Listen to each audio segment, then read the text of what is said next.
E aí, pessoal, tudo bem? Vamos embora com o podcast de hoje. Rodada pós-final de semana.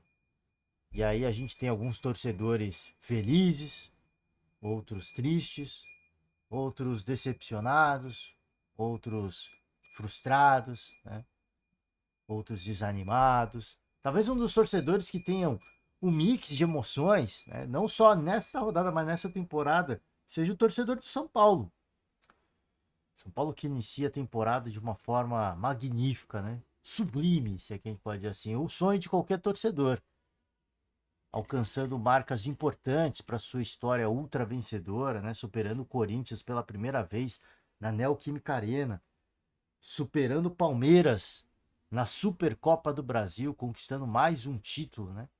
Mais um título para colocar aí na sua vasta galeria de troféus.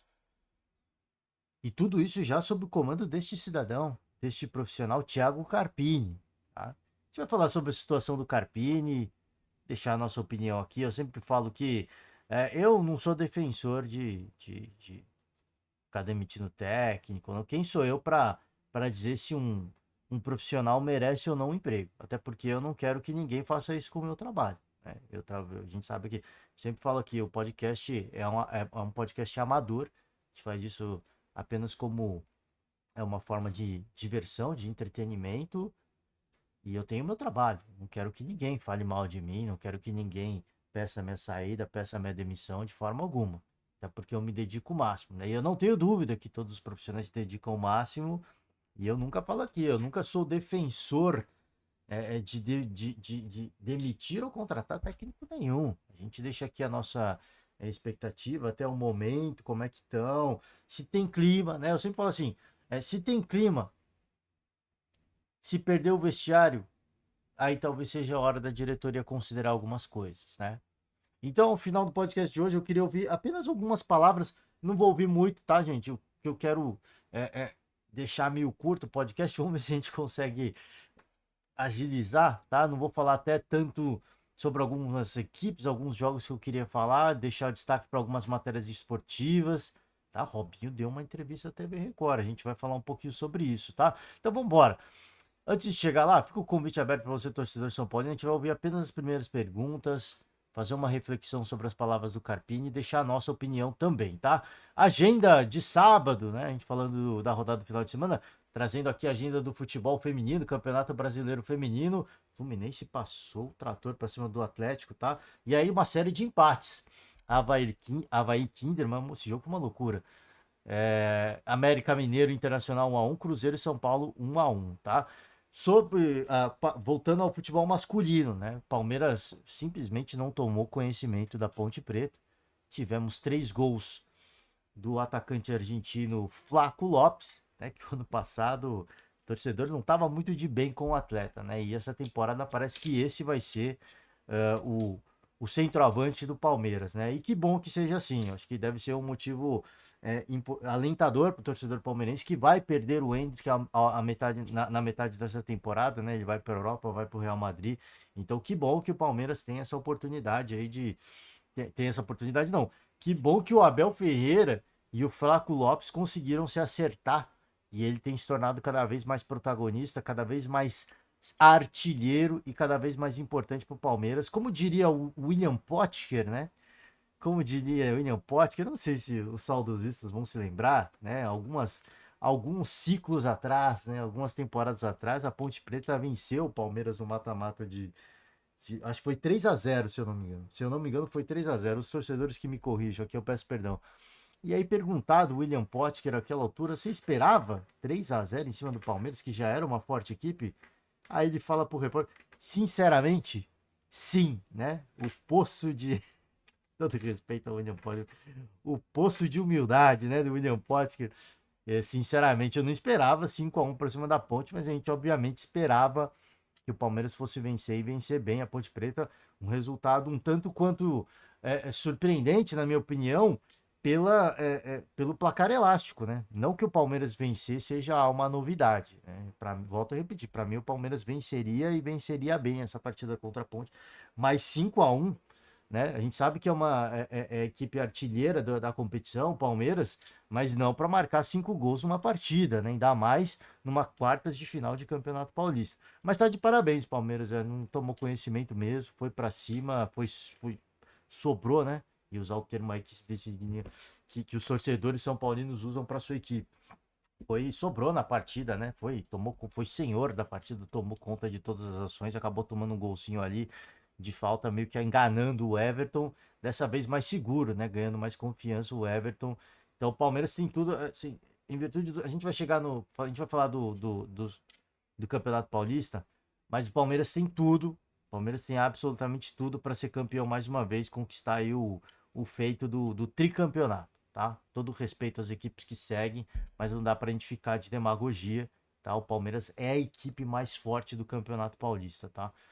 Com folga, com folga. Tá? Campeonato Carioca, aqui Taça Rio, Boa Vista 3, Portuguesa 2, e o Flamengo empatou com o Fluminense, se encaminha, né? Venceu o primeiro jogo. Primeiro jogo, o Fluminense nem entrou em campo. Essa partida já foi melhor, os comportamentos, as ações, mas não deu, né? Não deu. O Flamengo é muito mais time nessa altura da temporada até aqui. E o empate foi apenas protocolar, tá? Só precisava de um empate mesmo. Campeonato Mineiro, o Cruzeiro venceu o Tombense 3-1. E aguarda aí o Atlético Mineiro na final do Campeonato Mineiro, tá? Campeonato Gaúcho, o Grêmio venceu o Caxias 2-1 também. Perdão, gente, jogo fora de casa. E é isso, a rodada de sábado. Vamos para a rodada de domingo. Bragantino venceu o Inter de Limeira por 3-0, né? Simplesmente passou o trator. Aqui o resultado, uma das surpresas da noite, tá? Junto com Nova Iguaçu e Vasco, São Paulo empatou com o Novo Horizonte no tempo normal por 1-1 e acabou perdendo as penalidades por 5-4. Santos igualou com a Portuguesa também na Vila Belmiro e acabou vencendo por 4-2. Nova Iguaçu venceu o Vasco mais uma vez, tá? Mais uma vez não, o primeiro jogo foi empate, né? De Nova Iguaçu. Pô, eu não gosto de usar esse termo, ele é muito forte, né? Mas o Nova Iguaçu amassou o Vasco no primeiro jogo. Essa partida que foi mais igual, Nova Iguaçu venceu. A Laranja Mecânica do Rio de Janeiro, né? Venceu por 1-0 e o Vasco está fora da final do Campeonato Carioca. O Botafogo avança aqui 2-0 para cima do Sampaio Corrêa. Avança na Taça Rio, né? Na sua busca pela Copa do Brasil, tá? Repetindo o que aconteceu ano passado. América Mineiro venceu o Atlético Mineiro, mas o Atlético avança porque venceu o primeiro confronto por 2-0, se eu não estou enganado. Então vai encarar o Cruzeiro na final, tá? Juventude 0, Internacional 0, também outro resultado da noite de domingo. Noite ou tarde, hein? Tarde de domingo, tá, gente? Bom, passei pelos resultados. Vamos para as notícias do dia. Trazer algumas palavras do Carpini, né? A gente vai ouvir a coletiva no final, quero ouvir algumas palavras, algumas aspas, até porque ler e ouvir não é a mesma coisa, mas aqui algumas palavras do Carpini, né? Entendemos a frustração do torcedor, que é a mesma que a nossa e de todos no vestiário, é só o começo de trabalho. Tivemos 2 meses com altos e baixos já. A eliminação é dura, o torcedor fez parte, mas não conseguimos o objetivo, que era o de todos nós. As decisões importantes estão apenas começando. Tirando o que aconteceu hoje, não acho que tenhamos um saldo negativo, tá? Eu acho que o saldo é negativo sim, né? Todo respeito, eu entendo que o Carpini, ele tem que ser comedido nas palavras, ele tem que respeitar os jogadores, ele tem que respeitar principalmente o seu próprio trabalho, né? Porque se ele não confia no seu trabalho, ele não é digno de ser treinador, não só do São Paulo, mas de qualquer equipe. Então ele tem que confiar no seu trabalho. Mas eu já acho que o saldo é negativo. Tá? O São Paulo, o Carpini, quando chega ao São Paulo, ele herda um trabalho muito bem feito do Dorival Júnior. E ali a gente tem. Agora fica cada vez mais evidente que ali foi justamente isso. Foi uma herança do Dorival Júnior para vencer o Corinthians, para superar o Palmeiras nas penalidades na Supercopa do Brasil. E depois, quando a gente começa a ver o trabalho do Carpini, apesar de não ter tanto tempo de treinar, o time começa a sair dos eixos, né? O time começa a sair dos eixos. É um time, acho que com um pouco menos de vibração. A gente vê o time mais vibrante jogando contra o Palmeiras, mas ali é muito mais na raça do que na técnica, na tática. Né? Um time sem muita aproximação, defensivamente é um time muito perdido, né? Muito perdido. Mais uma bola, mais um gol que o São Paulo toma ali, um cruzamento na área, uma cabeçada ali, né? Dentro da muito próximo à pequena área. Então acho que tem muitos erros, muita coisa assim. Talvez, né, não é só a culpa do Carpini. Né? Talvez não é só a culpa do Carpini. Os jogadores também não tiveram tempo de assimilar o que o Carpini está pedindo. Isso é uma possibilidade, e uma possibilidade real. Porque assim, você não teve uma pré-temporada para sentar, para mostrar, para desenhar. Você está trabalhando no dia a dia, na correria, e na correria do dia a dia não é só treino tático. Você tem uma série de situações, né? Você tem que fazer a sua musculação, trabalho de regeneração e o caramba. Então, às vezes sobra pouquíssimo tempo, não é passando pano, mas às vezes sobra pouquíssimo tempo para esse trabalho tático que o treinador tem que fazer com o jogador. Tá? Então, eu coloco na conta de todo mundo. Mas eu já acho que o saldo é negativo. Ser eliminado mais uma vez umas quartas de final de Campeonato Paulista contra é, é, Novo Horizontino, gente, assim, não é desmerecer o adversário, mas é o Novo Horizontino. É o atual campeão da Copa do Brasil contra uma equipe que está na Série B. Não há nível de comparação. No Morumbis, com mais de 50 mil pessoas, cerca de 55 mil pessoas. Como é que você vai justificar isso? Você vai falar que o saldo não é negativo? Não é negativo? Sofreu para se classificar para o mata do Campeonato Paulista. Foi sofrido. Deixou para a última rodada. Aí a gente volta até. Falei até no último podcast gente, que eu falei de São Paulo. A gente volta a partida com o Palmeiras. Ou poderia ter ganhado ali, a classificação ter sido mais fácil. Poderia, mas foi um. Assim, a verdade nua e crua, foi um grande jogo do São Paulo. É um time que entrega muito contra o Palmeiras. Deixa muita raça e o torcedor gosta disso. Mas taticamente, existe um trabalho bem executado? Não tem, gente. Não tem. Então, eu acho que o saldo é negativo. A saída do Dorival Júnior foi uma perda importante. Não estou aqui condenando, não acho que o Carpini trabalha uma porcaria, ele tem que sair, até porque ele estava lá quando o São Paulo conseguiu 2 grandes feitos já nessa temporada. Mas não dá pra gente passar pano, tá? Hoje não tivemos o Caleri, perdemos o Ferreira, isso tem sido rotina. Mas entendo as críticas. Cara, assim, quando o São Paulo faz o gol, lançamento absurdo do Lucas, né? Baita jogador, é um jogador fora de série, né? O Lucas assim, é o melhor jogador.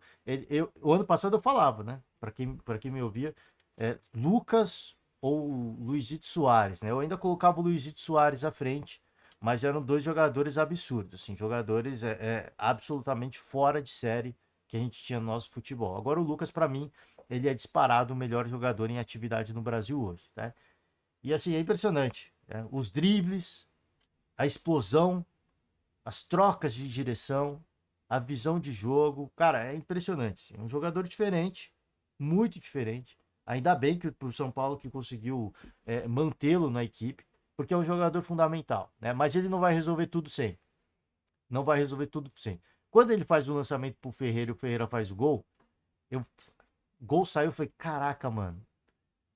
O Renato Gaúcho, treinador do Grêmio, né? Renato Gaúcho gosta tanto desse ponta de velocidade driblador. Como é que ele deixou o Ferreira sair do Grêmio? E aí, logo depois que ele faz o gol, sai a notícia de que ele se lesionou. Aí eu falei, agora eu entendi que o Renato Gaúcho não queria mais. Eu me recordo ano passado, né?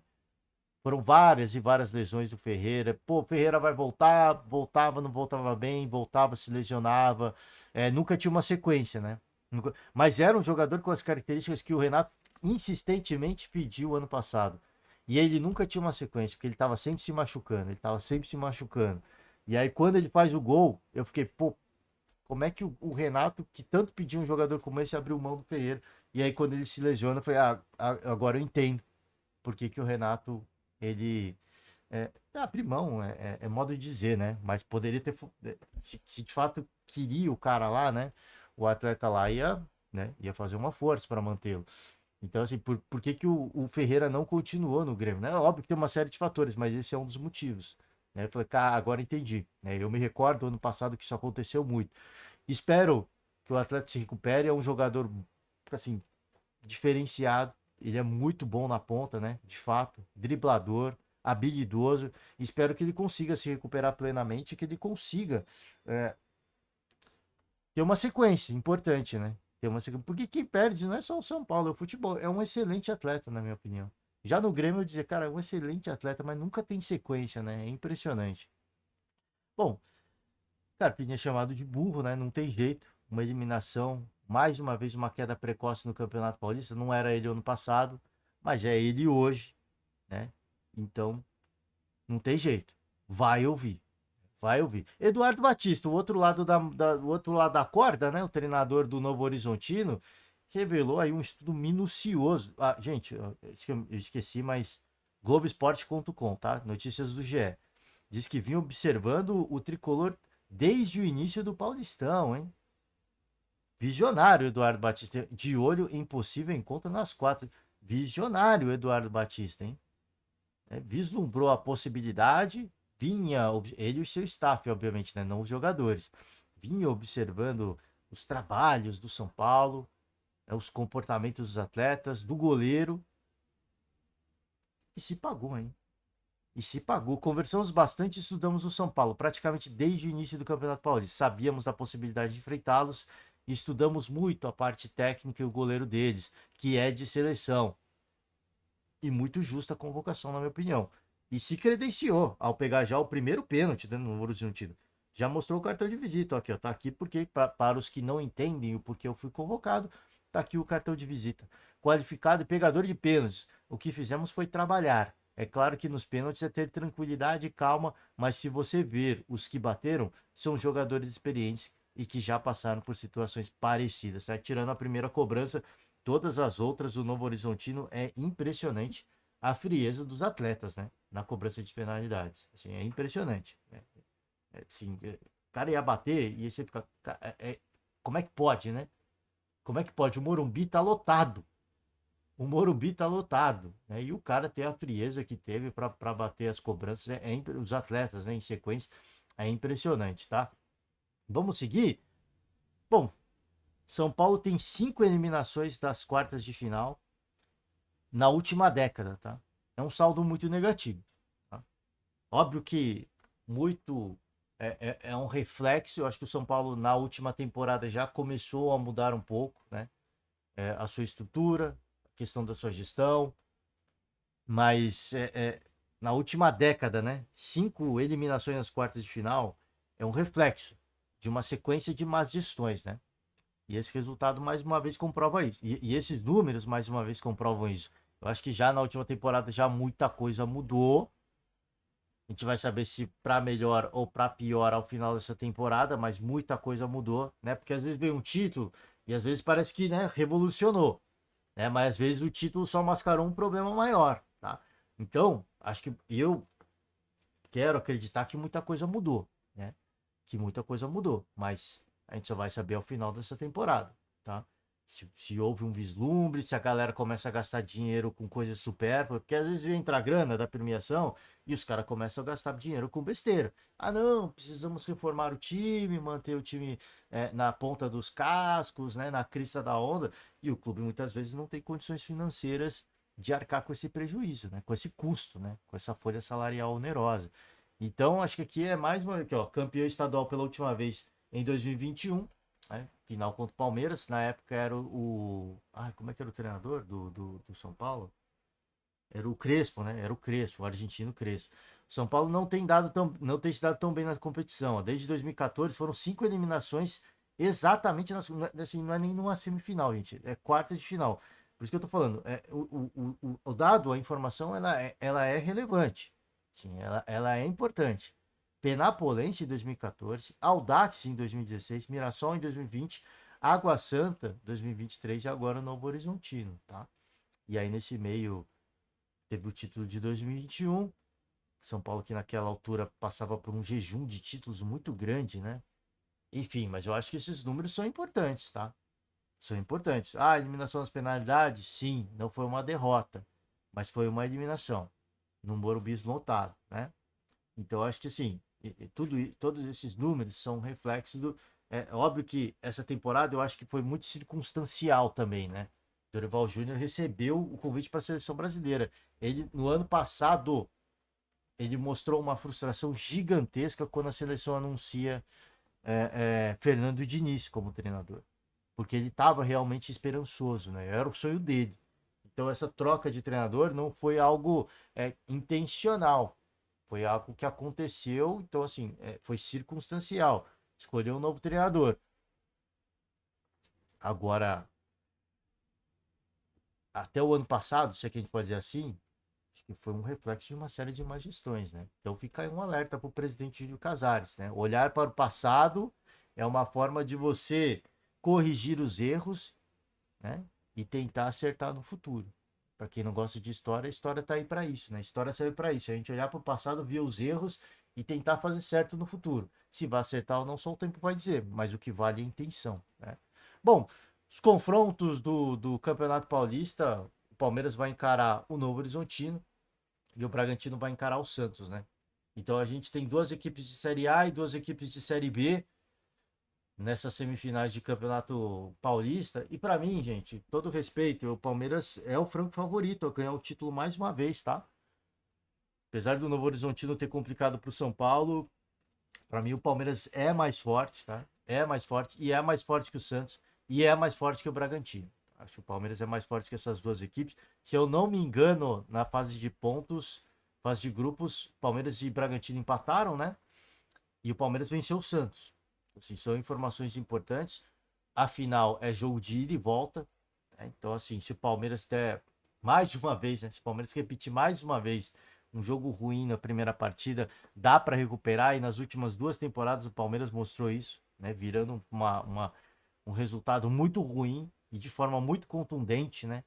Então acho que o caminho para o Palmeiras, e aqui para os torcedores que falam, pô, tá jogando pressão, de forma alguma. Eu acho que o Palmeiras é uma equipe que sabe abraçar esse protagonismo e para mim, assim, não há nível de comparação.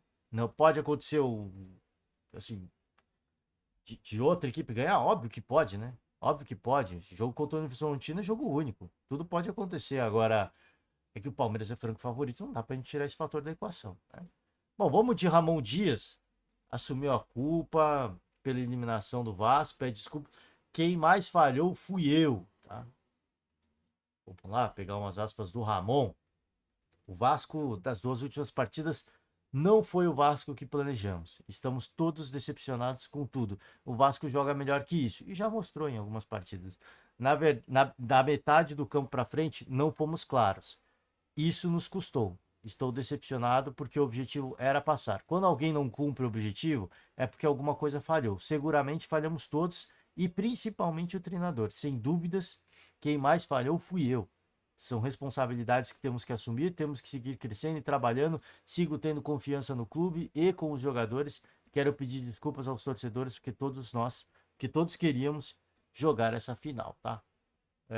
Gente, eu já falei sobre Vasco. Quando o Ramon Dias chegou no Vasco, eu gostei muito. Gostei muito. Porque às vezes o que uma equipe precisa é de um treinador de mobilização, né? De mobilização. Na situação que se encontrava o Vasco da Gama ano passado, você precisa de um treinador que vai mobilizar a sua equipe. Né? Que vai chegar, que vai bater no peito, que vai bater na mesa, vai falar firme, vai fazer promessa para o torcedor. O Vasco não vai cair. O Vasco não vai barrar. Né? O ano passado ele falou essas palavras. E eu gostei muito, cara. Falei, cara, assim, é diferente. Você já sente um negócio, você já sente um negócio diferente. Uma coisa é você ver o Barbieri, a gente insistiu de novo, tentamos, acabou não dando certo, mas tiveram coisas boas, né? Olha a diferença. Olha a diferença. Aí chega o outro treinador, Vasco não vai barrar, né? E aí ele bate na mesa, né? Vasco não vai barrar. Já é outra, assim, já é outra pegada. Já é outra pegada. Naquele momento foi, cara, o Vasco não vai cair mesmo. Por certos momentos cara, acho que não vai dar, hein? O Ramon não vai cumprir a sua promessa. Mas não baixou, né? Mas portanto, mas pela maioria do tempo foi, cara, não vai cair mesmo. Não vai cair mesmo. Porque o Vasco precisa, nessa situação que você se encontra, zona do rebaixamento, você precisa de um treinador de mobilização, né? Não é mais uma questão tática e técnica, é assim, é a mobilização. Quem mais consegue se mobilizar, quem mais consegue manter a cabeça fria, a confiança em alta, se manter pilhado o tempo inteiro. E o Ramon me passava essa imagem. Tá? E aí, quando vira a temporada, você fica se perguntando: é o treinador para construir um trabalho? Né? É um treinador para construir um trabalho? Até aqui é difícil a gente ter essa régua, a gente ter esse medidor. Só que a gente começa, assim como eu falei do Carpini e do Vasco ainda mais gritante, né, do Ramon, porque o Ramon teve pré-temporada, é que a gente vê é, uma série de erros sucessivos, né? Assim, é crônico, né? E nessas duas últimas partidas dessa semifinal contra o Nova Iguaçu, dessa semifinal do Carioca, a gente viu um Vasco que você olha e fala, cara, é uma equipe para brigar para não cair mais uma vez. Eu acho que é preocupante, tá? Eu acho que é preocupante. Uma equipe que defensivamente não é um primor, né? Cara, assim, em vários momentos da partida é uma equipe caótica, tá? É uma equipe caótica. A gente vê o Payet se entregando, buscando. Só que depende do Payet sempre tá bem. Eu falei sobre isso já. Eu falei sobre isso. Se você sempre depender. E o Payet, cara, é um cara com uma idade mais avançada. Não dá pra gente ficar aqui. A gente pode fazer meio que um paralelo com o Renato Augusto no Corinthians no ano passado. Né? O Corinthians vai jogar bem quando o Renato jogar. E nas partidas que o Renato não tiver bem, como é que vai ficar? Né? E nessa partida, o Paê não estava bem. Não dá para jogar bem todo jogo, tá? Não dá para e ele vai conseguir jogar todo jogo também. Essa é uma coisa, né? Assim, ele é o cara mais diferente do Vasco. Ele é o cara mais diferente do Vasco. Todo o resto que tá lá, todo o resto não, mas assim, a maioria dos jogadores que estão lá é tudo um perna de pau? Não é, gente. Né? Não é. A gente, obviamente, que a gente ouve muita gente que é muito corneteiro, muito torcedor, é muito apaixonado e a gente respeita isso. Mas não é todo mundo que é perna de pau. Né? Então você começa a olhar e você fala, cara, será que é tudo isso? Será que isso é tudo que o Ramon pode fazer? Será que esse é o, é o limite do trabalho dele? Que eu começo a me perguntar. Eu começo a me perguntar. Um treinador para mobilização, maravilhoso. Você precisa disso. Mas só de mobilização não vive uma equipe. Tá? Então, são coisas, são decisões importantes para a gestão vascaína e deve deixar o Ramon ainda sobre o comando da equipe por esse período, né? Mais uma pré-temporada, se que a gente pode dizer assim, e observar o início, a retomada dos trabalhos, o reinício, no caso, né? Que eu acho que o São Paulo vai seguir pelo mesmo caminho. A diferença, volto a repetir, é que o Carpini não fez uma pré-temporada com o São Paulo, hein? Mas é de uma equipe melhor. O Ramon fez uma pré-temporada com o Vasco, tá? Então, sim, são coisas e coisas, e eu acho que as duas equipes vão seguir a mesma linha. Deixa o treinador e a gente vai reavaliar no reinício das atividades, tá? Bom, técnico do Nova Iguaçu, Carlos Victor, diz que não tem como recuar, hein? Somos uma equipe de menor investimento. Tem a folha salarial do Nova Iguaçu, acho que um atleta, o Paê ganha tipo 2 vezes mais que a folha salarial, sem brincadeira, né? 2 ou 3 vezes. Somos uma equipe de menor investimento, que víamos crescendo ao longo da competição. Você passa a construir coisas e realmente atingimos um objetivo muito grande, que é estar numa final de Carioca dentro do Maracanã contra o Flamengo. Agora é sonhar. A pressão passa para o lado deles. Não acho. A pressão passa para o seu lado, tá? Porque agora é uma final. Até então vocês eram vocês eram aventureiros, né? Aventureiros, se é que a gente pode dizer assim, com todo o respeito da palavra. Até a final, vocês eram aventureiros. Agora vocês estão numa final de campeonato. Então a pressão não passa para o Flamengo. A pressão passa para vocês também, tá? Ela é compartilhada. É óbvio que o pro Flamengo é maior, porque assim, você perdeu o título pro Nova Iguaçu é um vexame, né? Mas tem uma certa pressão sim, porque agora vocês não são mais aventureiros. Vocês já se provaram e chegaram com merecimento, tá? A gente sabe da grandiosidade que o Flamengo tem e não temos dúvidas de que é um plantel muito forte. É o mais forte do Brasil, na minha opinião. Mas ao chegar nesse momento, não tem como recuar, tá? Se não recuar, se você bater de frente, tem que ter um equilíbrio, tá? Tem que ter um equilíbrio. Se você for jogar contra o Flamengo como jogou contra o Vasco da Gama, vai ser goleado as duas partidas, tá? Então, assim, acho legal. Não acho que tem que recuar também, mas é outro adversário. É muito diferente. É muito diferente. É muito diferente. Vou ressaltar isso. Então, assim, acho que não tem que recuar, não tem que tirar o pé, mas é com responsabilidade, né? Como diria Felipe Melo. É com responsabilidade. Bom, a gente vai ter nessa segunda-feira o sorteio da Libertadores. Vamos falar, gente, vou pedir desculpa. Eu queria falar mais de Palmeiras, queria falar um pouco mais de Santos, não vai dar. Até do próprio Atlético Paraná e do Galo, né? Não vai dar, tá? Do Campeonato Gaúcho, mas a gente vai correr aqui porque eu queria ouvir um pouco do Carpini, a gente já tá com meia hora. Bom, na segunda-feira a gente vai ter o sorteio da Libertadores, tá? Só para relembrar, tá? Relembrar é viver. Tá aqui, tá? O sorteio vai ser às 20 horas do horário de Brasília, transmissão do GE Globoplay. E aqui a gente vai pegar os potes aqui, né? O pote 1, Fluminense, Palmeiras, River Plate, Flamengo, Grêmio, Penharol, São Paulo, LDU.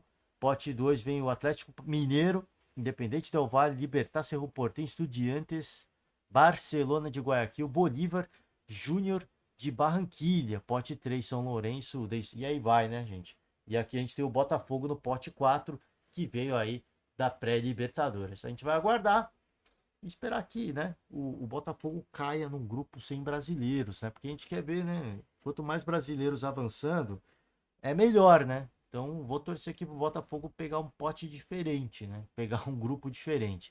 Bom, vamos de seleção brasileira, né? A estreia do Dorival Júnior se aproxima cada vez mais. E aqui a nova camisa, né? A Nike, a fornecedora de material esportivo, divulgou aí o novo uniforme da seleção. Belíssimo, cara. Belíssimo. Belíssimo. Eu confesso a vocês que gosto mais do amarelo ouro, né? O amarelo mais escuro, o amarelo que remete à bandeira do Brasil, tá? Mas não deixa de ser uma bela camisa, tá? Que se assemelha mais ao, você pegar assim a camisa da seleção australiana, né? A camisa da seleção sueca, é um amarelo mais forte. Esse amarelo meio desbotado, meio, cara, sei lá, a gema misturada com a clara do ovo, tá ligado? Eu não sou, não é uma crítica, eu não sou muito fã, tá? Eu não sou muito fã. Eu gosto. Pega a camisa de 94, né? Era um amarelo bem forte, né? Era um amarelo bem potente. Eu gostava mais daquele tom de amarelo, mas enfim, né? Mas a camisa é belíssima, tá? Então você que gosta de camisas, se prepare, porque a camisa da seleção ela é mais cara, né? Ela é muito mais cara que a do seu clube de coração. E olha, eu confesso a vocês, eu não tenho comprado camisa da seleção recentemente. Essa aqui eu acho que eu vou fazer um investimento aí, hein? Belíssima camisa, hein? Belíssimo, gostei do escudo do meio e show de bola, hein? Show de bola. Então aqui você que tem dinheiro sobrando ou você que gosta de torcer para a seleção, gosta de vestir a amarelinha ou a camisa azul, fica aí, gente, né? Fica aí, já começa a guardar dinheiro porque é importante. Tá para finalizar as notícias do dia. Robinho deu uma entrevista à TV Record e acusou a justiça italiana de racismo, tá? Então ele pegar aqui um trecho aqui, umas aspas do Robinho. Só joguei 4 anos na Itália e já cansei de ver histórias de racismo. Infelizmente, isso tem até hoje. Foi em 2013, estamos em 2024. Os mesmos que não fazem nada com esse tipo de ato, racismo, são os mesmos que me condenaram. Tá falando aqui, eu acho que aqui não vou afirmar, tá? Porque a gente não pode ser leviano com as palavras, mas eu acho que aqui ele diz, ele direciona a justiça italiana, né? Então, os mesmos que não fazem nada com esse tipo de ato são os mesmos que me condenaram. O que que isso tem a ver com racismo? Dele ter sofrido racismo nesse caso, né? Que de fato muitas atitudes, atos racistas não são condenados, isso é verdade, tá? Aqui vou, assim, eu só acho que existe um paradoxo, tá? O que que isso tem a ver com a condenação dele, tá? O que são crimes diferentes, né? Racismo é racismo, ele pode ter sofrido racismo, cabia a ele, já que, né, já que ele está sentido com isso, cabia a ele entrar na justiça, recorre até a última instância para que o cidadão, o personagem que teve uma atitude racista com o Robinho, não sei se ele sofreu isso, tá? Mas ele disse que cansou de ver história de racismo. Ele aparentemente não sofreu. Aparentemente. Aparentemente ele não sofreu. Tá? Então, assim, se ele não quis lutar, se ele não quis levantar essa bandeira, agora também, né? Uma coisa é uma coisa, ele foi condenado por estupro, e o racismo é outra coisa. Se ele não quis, se ele cometeu estupro, e aí ele fala que é racismo, mas ele também não quis se envolver, ele não quis levantar essa bandeira, ele preferiu se omitir, se é que a gente pode dizer assim, aí uma coisa é uma coisa, outra coisa é outra coisa, né? Enfim, pelo menos esse é o meu entendimento até aqui, mas vamos embora. Com certeza, se meu julgamento fosse para um italiano branco, seria diferente. Sem dúvidas, com a quantidade de provas que eu tenho, não seria condenado. Aqui ele diz que, né, se fosse um italiano branco, com a quantidade de dúvidas que havia no processo, esse italiano branco não seria condenado. Eu não duvido disso também, tá? Não duvido das palavras do Robinho. Mas como eu disse, uma coisa é uma coisa e outra coisa é outra coisa. Pode ter tido outro peso pelo fato dele ser brasileiro, né, e ser, né, preto, pode ter havido, pode ter havido. Mas fato é que ele cometeu o crime. Então, assim, só porque a justiça teve um pouquinho mais de boa vontade, né, pela etnia do Robinho, isso descaracteriza o seu crime, né? Então você vê que, assim, são uma série de falas desconexas que, assim, uma coisa é uma coisa, outra coisa é outra coisa, tá? Se a justiça é racista, se ela é tendenciosa, racista tendenciosa é muito forte, mas assim, se ela tem mais boa vontade com brancos do que com pretos, aí o que eu falei. Ele falou que tá lá, jogou 4 anos na Itália em 2013 e ele viu muitos casos de racismo. Se ele não quis lutar contra isso, contra esse sistema, foi uma escolha dele, né? Ele consentiu com um sistema que é racista, se é que a gente pode dizer assim. Não estou dizendo que é ele que está afirmando. Ele afirma categoricamente aqui que seria diferente. Ele não falou que talvez seria diferente. Ele afirma categoricamente que é. Então, se ele estava lá, se ele esteve lá, ele viu tudo isso acontecer, ele não ajudou, ele não fez nada, ele não tentou mudar nada, ele consentiu, né? Ele consentiu com isso. Então agora, né, é muito fácil, né? É muito fácil fazer afirmações ao vento, sendo que ele teve uma condenação com uma série de provas, né? Eu ouvi os áudios. Os áudios são fortíssimos. Os áudios são fortíssimos. Tá lá, procura aí podcast UOL Histórias, né, se eu não me engano, os grampos de Robinho. Eu comentei várias vezes aqui no nosso podcast, tá? Eu faço convite. Os áudios são muito fortes, tá? Os áudios são muito fortes. Aí admitiu ter tido uma relação consentida, tá? Relação superficial e rápida, tá? Tinham outras pessoas no local. Quando vi, ela queria continuar com outros rapazes e foi embora. Em nenhum momento ela empurrou ou falou para, né?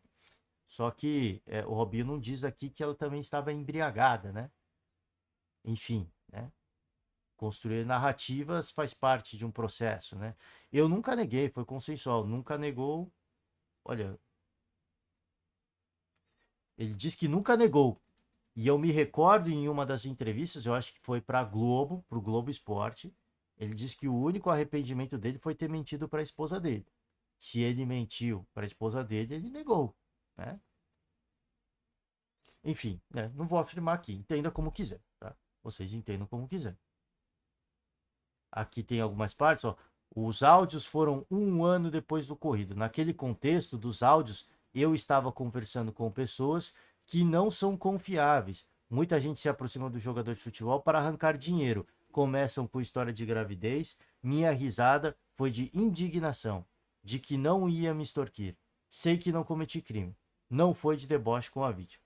O que é verdade foi o que relatei no processo. Áudios foram fora de contexto, com pessoas que estavam me perseguindo. Eu falo muitas coisas controversas, mas o contexto do áudio é exatamente isso. É, bom, você que não ouviu, eu faço convite para você. Não vou ficar aqui rebatendo a falar do Robinho, tá? Porque para quem ouviu o áudio, né, não tem muito o que a gente dizer, tá? Não tem muito, em nenhum momento, né, conversando com os amigos, tá? Com os amigos, não eram pessoas que estavam perseguindo, tá? Áudios fora de contexto com pessoas que estavam me perseguindo. Não, ele estava conversando com os amigos, tá? E nas conversas com os amigos, você percebe um clima amistoso, né? É, é, eles trocam palavras de carinho, de afeto, brincadeiras, né? Tipicamente de amigos. Então, né? e ele disse que estava sendo perseguido. Na conversa com os amigos, ele diz as maiores barbaridades, tá? Ele diz as maiores barbaridades. Enfim, fica aí o convite para você, né? A gente traz, a gente traz algumas aspas, mas eu trago aqui também, justamente como uma forma de reforçar. Você que não ouviu os áudios do Robinho, procura aí no YouTube, tá? Procura aí no YouTube. O podcast UOL Histórias, se eu não me engano, peço perdão se o nome estiver incorreto, Os Grampos de Robinho, uma série de podcasts, uma série de podcasts, né, com alguns episódios, onde é descrito, né, é construído a linha do tempo e o momento em que os grampos começam, o Robinho conversando, quando ele e os amigos dele são chamados para depor, os momentos em que eles tentam alinhar narrativas, né? Alinhar, combinar, se é que a gente pode dizer assim, álibis, né? E aí chega um dado momento em que um tenta pôr nas costas dos outros, né? Enfim, aí fica para você, né? Se realmente eles estavam conversando, ele estava conversando com pessoas que estavam perseguindo ele, fala de fato coisas controversas, mas aí você tira suas conclusões, se os áudios estão fora de contexto, né? Aí eu acho que vai de cada um, tá? Fica aí o convite para você. Bom, vamos rapidinho aqui para a coletiva do Carpini, tá? São Paulo FC, faz tempo que a gente não ouve uma coletiva, né? Mas eu ouvi muito rápido, porque a gente já tá com 40 minutos, umas duas primeiras perguntas, e aí eu queria falar uma coisa importante sobre o trabalho do Carpini que eu ouvi, eu fiquei fiquei um pouco indignado com o que eu ouvi, mas vamos embora, né? Boa noite, tudo bem, Bruno Gilfrida do GE.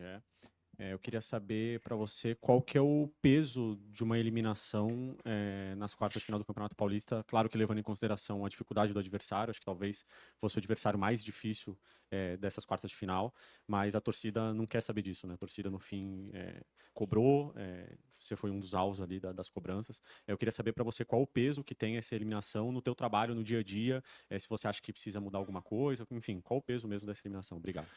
Bom, boa noite. Não só enfrentamos o adversário aí mais difícil dessas quartas, né? Mas também enfrentamos o grupo mais difícil da competição. E o São Paulo passou bem por esse primeiro teste, o primeiro objetivo foi alcançado. Óbvio que não pararíamos por aqui, nós gostaríamos de muito mais e tínhamos traçado o planejamento para que isso acontecesse. A gente entende a frustração e a chateação do torcedor, porque é a mesma nossa, é a mesma do grupo, o sentimento da diretoria, do grupo, de comissão, de staff, de todos dentro do vestiário. Nós sabemos que é só um início de temporada, muita coisa ainda para se desenvolver e acontecer. São 2 meses de trabalho onde tiveram altos e baixos, né? Momentos bons de títulos, de conquistas, bons jogos, jogos ruins e hoje uma eliminação precoce dentro da nossa casa. O torcedor mais uma vez fazendo toda a sua parte, lotando o Morumbi, incentivando, apoiando. Infelizmente, a gente não conseguiu o objetivo que era desejado por todos nós. Então, a gente entende muito a chateação e a frustração do torcedor, porque, volta a repetir, é a nossa. Mas, por outro lado, a gente está só iniciando uma temporada. As competições mais importantes do ano, não que o campeonato estadual não seja importante, elas estão só se iniciando. E foi um saldo, tirando, claro, o que aconteceu hoje, eu não acho que seja um saldo totalmente negativo, né? Claro que, dentro daquilo que nós imaginávamos, a gente está muito chateado, mas a nossa continuidade na temporada, o período que nós tivemos aí para conhecer cada vez mais o nosso elenco, as dificuldades que nós enfrentamos para cada relação, hoje sem o Caleri, que é uma referência, o Ferreira faz o gol e sai, isso tem sido uma tônica do São Paulo desde a primeira rodada, mas isso não é uma desculpa, são oportunidades de crescimento para nós. Então a gente busca seguir trabalhando, convicto naquilo que está sendo desenvolvido, está sendo feito, e mais uma vez, a gente entende muito as críticas, né? Essa foi a profissão que eu escolhi, eu preciso e sei conviver com críticas, com elogios, né, com aplausos e com vaias, principalmente quando a gente reconhece que o torcedor fez a parte dele e talvez não, né, da nossa parte imaginávamos um pouco mais. Não era dessa maneira que nós queríamos nos despedir do estadual e dar uma continuidade à nossa temporada, mas a gente começa a ver para frente os próximos objetivos, a estreia da Libertadores, a temporada toda pela frente, é só o início de trabalho. Então, vamos seguir trabalhando, ajustando e potencializando coisas boas e corrigindo erros que houveram e foram muitos, assim como os acertos. Carpini. Cara, como falei, aqui já nessa primeira pergunta ele já coloca algumas falas que a gente leu ali, né, no site do GE. E ele, falei, cara, assim, ele tem que defender o trabalho dele, né? Porque se ele não defender o trabalho dele, pelo amor de Deus, ele não pode ser treinador de nenhuma equipe. Ele tem que defender o seu trabalho. Mas existem momentos e momentos. Existem momentos e momentos. E o treinador, ele tem que ser sagaz, né? Ele tem que ser sagaz. Ele tem que entender que existem momentos e momentos. Existem momentos para você falar das coisas ruins e existem momentos para você falar das coisas boas. Tá? Eu não acho que é momento para ele ficar fazendo uma leitura das coisas boas, do que tem que ser feito. Não é isso que o torcedor quer ouvir agora. Né? Pô, não é para esculhambar com os atletas, não é para esculhambar com o trabalho dele também, mas não é, tá só no início de temporada, tivemos coisas boas, né? Já iniciando a temporada com títulos, é uma temporada longa, os principais campeonatos estão começando agora. Eu acho que isso é mais preocupante, ele levantar esse ponto de que os principais campeonatos estão se iniciando agora, é preocupante, porque o São Paulo não está jogando futebol para lidar com essas competições. Libertadores e Campeonato do Brasil. O São Paulo não está. E a Libertadores é o grande sonho, então eu vou colocar só a Libertadores. O São Paulo, neste momento, não está preparado, não está jogando, não está preparado, não. Preparado eu acho que está, porque é um time mentalmente hoje muito forte. Mas o São Paulo não está jogando bola para conquistar uma Libertadores da América, com todo respeito. Pô, quem está jogando? São poucas equipes também, a gente convenhamos. Mas assim, a gente está falando do São Paulo e dá pra falar do Carpini, né? A temporada tá começando agora, as principais competições vão começar agora. Legal. Mas assim, se o São Paulo tivesse sido eliminado circunstancialmente, teve 10 mil chances de gol, o Novo Horizontino fazia um gol, um lance espírita, depois vence nas penalidades, é uma coisa. Outra coisa é uma partida em que o São Paulo teve chance de ganhar, teve, mas o Novo Horizontino teve chance de ganhar no tempo normal em pleno Morumbis. Então, assim, como eu falei, o que ele falou é óbvio, é correto, é justo, eu acho. Só que existem horas, cara, assim, existem momentos e momentos. E esse não é o momento em que o torcedor quer ouvir isso, essa fala do Carpini, né? Com todo o respeito. Boa noite. Independentemente dos resultados até aqui, você conviveu com lesões e, ao mesmo tempo, realizou várias trocas numa tentativa clara de testar e conhecer um pouco mais os atletas. O São Paulo tomou 13 gols em 13 jogos pelo Campeonato Paulista. O quanto isso o preocupa? Existe um fator que contribui para isso? Eu não sei se é o desenho inicial, mas você, em várias oportunidades, escalou São Paulo com praticamente 4 atacantes. Na prática, parece mais um 4-2-4. Não sei se essa é a ideia inicial. Isso contribui também? Eu acredito que não. Na verdade, eu escalo o São Paulo no 4-2-3-1, porém o Lucas não é um 10 como o Rames, como outros meias. Ele é um meia um pouco mais rompedor, de condução de bola, de chegada um pouco mais de trás. Em alguns momentos ele flutua pelos lados, a gente trabalha essas trocas, acho que para criar superioridade no setor, criar espaços, né? Então, é um meia com uma característica diferente. Ele já fez no pé aberto, já fez no pé contrário. E, na verdade, a gente desenha um 4-2-3-1 e em alguns momentos do jogo a gente até se desenha quase que um 4-2-4. Porém, não dessa maneira, porque normalmente a gente gostaria de ter feito mais vezes e repetido mais vezes. Uma coisa que o São Paulo sempre teve de muito bom, a profundidade por um lado e a construção quase como um terceiro zagueiro do Rafinha, que porém não aconteceu. Então, reajustar novamente um padrão que era bem definido, de uma linha, quase que uma linha de 3 para jogar e para marcar.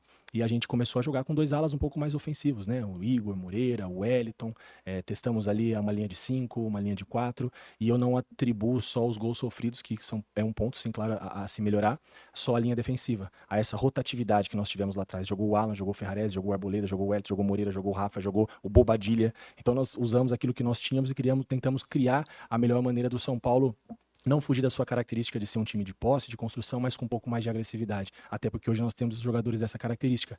Eric, Ferreira, o próprio Lucas. Só que é esse equilíbrio que a gente tem que buscar, né? De não ser um jogo, uma equipe tão somente agressiva. Acho que até quando você tem jogadores como Eric e Ferreira em campo, é difícil você controlar um pouco mais da posse, porque pela característica são jogadores que, quando a bola chega do lado, buscam o confronto. Então são situações que a gente vem trabalhando.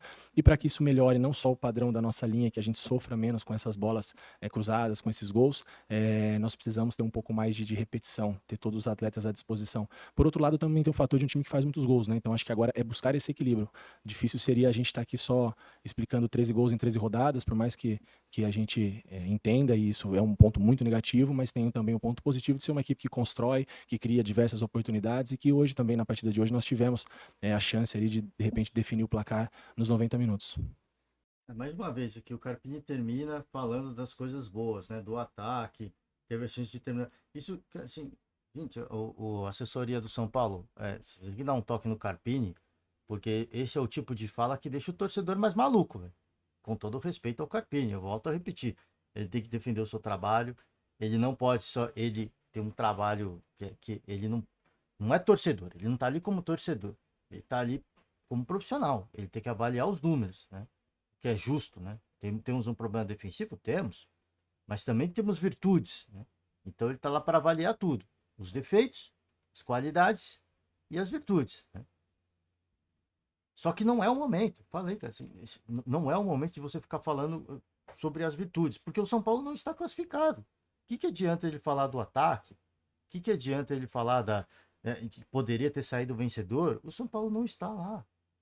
Então não adianta o Carpini ficar insistindo nessas coisas, né? Que era uma coisa do Rogério Ceni que, por exemplo, irritava muita gente, do Fernando Diniz que irritava muita gente. Então, acho que assim, alguém da assessoria do São Paulo precisa dar um toque urgente no Carpini, né, cara? Assim, existem momentos, cara, mas não é hora de falar sobre isso, né?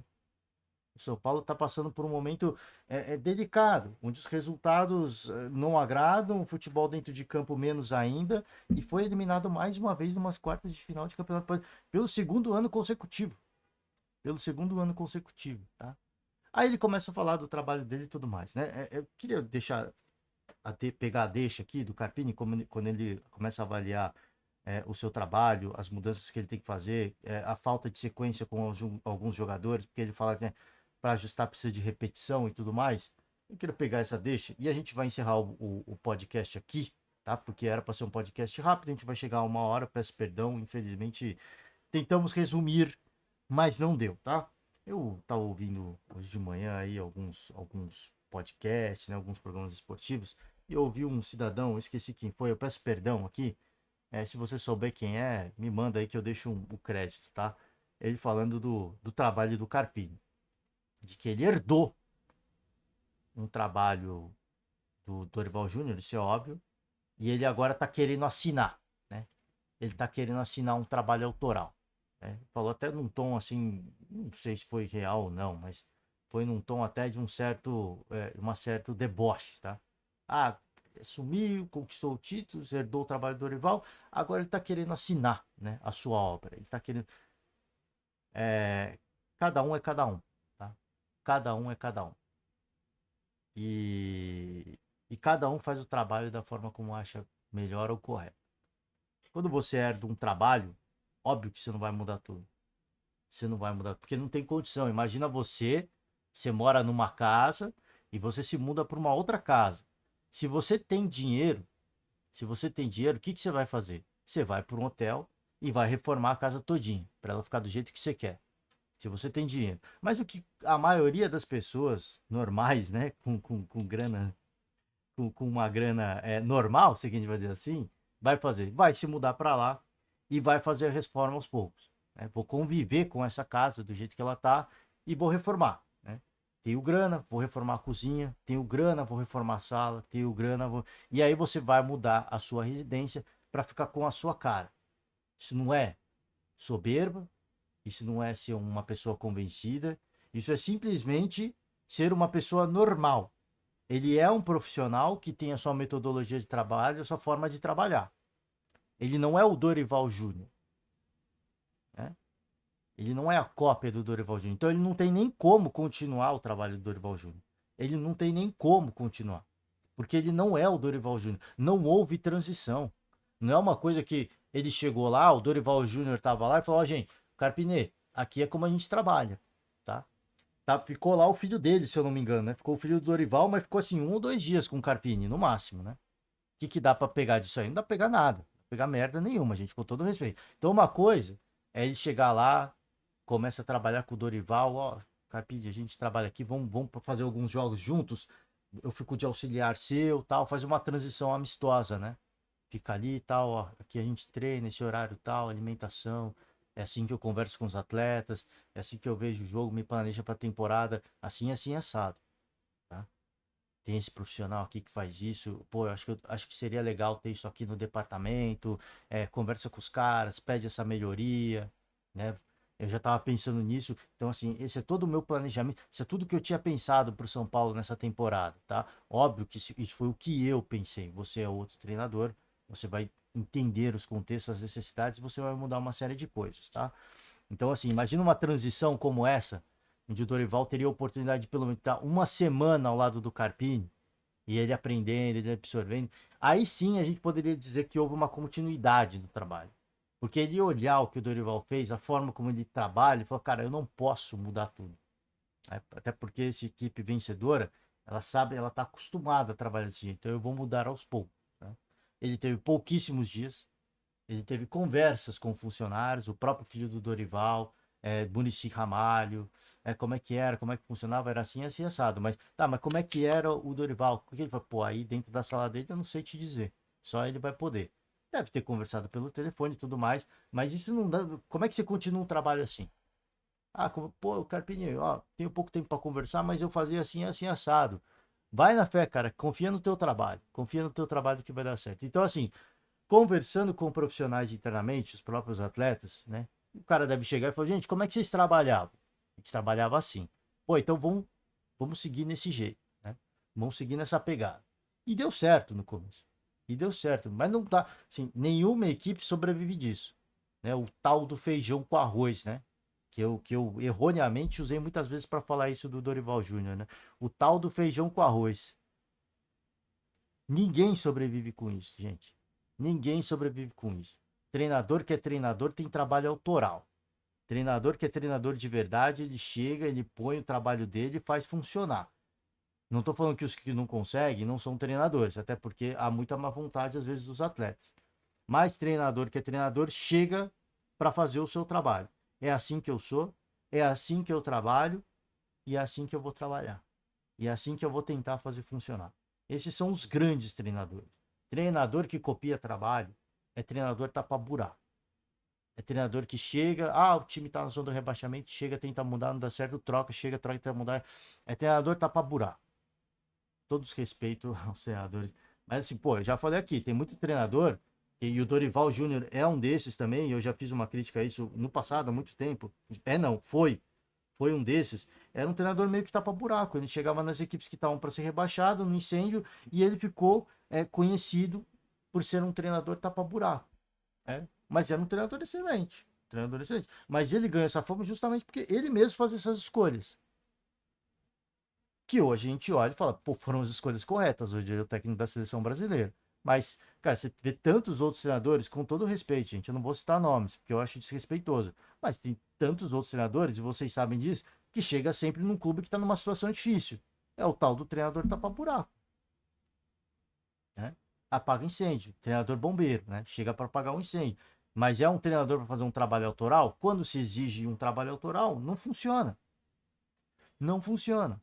Então, para quem está criticando, o Carpini chegou, já quer assinar a obra, já está achando que é Picasso, ele tem que ser assim mesmo. Porque se for para ser treinador tapa-buraco, desculpa, gente. Então procura outro no mercado. Porque um treinador tapa-buraco não vai levar o São Paulo à conquista da América. A conquista do tetracampeonato. Tá? É preciso um treinador autoral. E aí, se vai funcionar ou não, aí são outros 500. Pode ser que não funcione com o Carpini, por uma série de questões. Inexperiência, ou uma incompatibilidade do grupo com a forma dele pensar e trabalhar. Pode ser por uma série de razões. Mas o cara tem que chegar e ele tem que assinar a obra sim. Não é esse papinho de, já chegou, já quer assinar a obra. Treinador copião, treinador tapa-buraco. Gente, vai ser só isso. Pode ter um ou outro que tem um título, mas há quanto tempo? Procure ter. Vai ter gente que vai falar, mas fulano ganhou um título. Procurei há quanto tempo foi esse título. Procurei. Né? Procura quantas exceções existem a essa regra. São pouquíssimas. Né? São pouquíssimas. Então, gente, com isso eu finalizo o podcast. Eu peço perdão pelo longo podcast, vai bater 1 hora. Por isso que eu não estou ouvindo mais coletiva. Mas é isso, tá, gente? Vou encerrar por hoje. O que eu tenho para falar? Tem mais alguma coisa? Acompanhar o sorteio da Libertadores, né? Acompanhar o sorteio da Libertadores. Então, fica antenado. A gente vai acompanhar o sorteio e amanhã a gente está de volta para repercutir as chaves. Gente, se preparem, torcedor do Palmeiras. se preparem. O grupo do Palmeiras é o grupo mais fácil, né? Eu tenho ouvido isso as 2 últimas temporadas, hein? Eu tenho ouvido isso. Palmeiras pegou um grupo babo, vai cair. É capaz do Palmeiras pegar o River Plate, né? Bate na madeira o torcedor. É capaz do. Mas o River Plate já tá em um outro momento, não é mais o Galhardo. Que grupo fácil, né? Se prepara, gente. Se preparem. Obviamente que aqui a gente faz a brincadeira, mas eu cansei de ouvir isso nas 2 últimas temporadas, né? Meio que menosprezando o Palmeiras. E fica aí, né? Vamos ver se vai acontecer isso, esse sorteio, tá? A gente vai acompanhar o sorteio. Obviamente que é tudo brincadeira. Mas a gente vai acompanhar o sorteio. Amanhã a gente está de volta para repercutir isso. Gente, ótima semana para todo mundo. Deixa eu encerrar já deu 1 hora. Ótima semana para todo mundo. Você que nos acompanha até aqui, deixa uma moral pra gente, tá? Agradeço demais, de coração.